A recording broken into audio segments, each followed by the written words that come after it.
Hello guys, আসসালামু আলাইকুম। New blog নিয়ে আসলাম আপনাদের মাঝে। এখানে আমি পরিমাণ মতো তেল দিয়ে দিয়েছি, কড়াইতে তেজপাতা দিয়েছি 2টা। এখানে রসুন কুচি, পেঁয়াজ কুচি দিয়ে দিলাম, রসুনের আনাম কোষ দিয়েছি আনাম জিরা দিয়েছি, দারচিনি এলাচ দিলাম, লবণ দিয়ে দিলাম 2 চামচ আদা রসুনের পেস্ট। একটু ভালো করে ভেজে নিব, একটু পানি দিয়ে নিব, লাল লাল করে ভেজে নিয়েছি। এখন দিয়ে দেবো হলুদের গুঁড়া, সজের গুঁড়া, মরিচের গুঁড়া 1/2 চামচ করে দিয়ে দিলাম। একটু ভালো করে কষিয়ে নিব। দিয়ে দেবো মুরগির গিলা, কলিজা, গলা, পাখনা, এগুলো দিয়ে দেবো। এগুলো খেতে কিন্তু খুব সুস্বাদু। আপনারাও যারা যারা খান তারা বুঝবেন যে অনেক সুস্বাদুর খাবার সেই স্বাদ।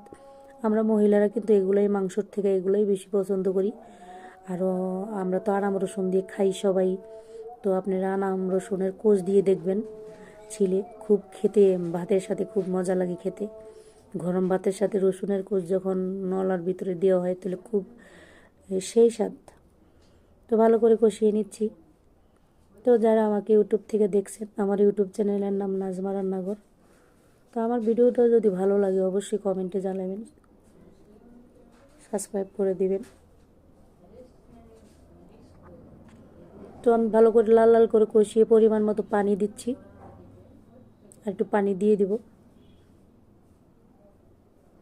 ঢাকনা দিয়ে ঢেকে দিব। 5 মিনিট পরে আবার ফিরে আসলাম, আবার ঢাকনা দিয়ে ঢেকে দিলাম। দিয়ে দিলাম সে আমার ভাইরাল গুঁড়া মশলা, 5 রকমের মশলা দিয়ে আমি এখানে রেসিপি শুধু মাংসের জন্য এই মশলাটা বানিয়েছি।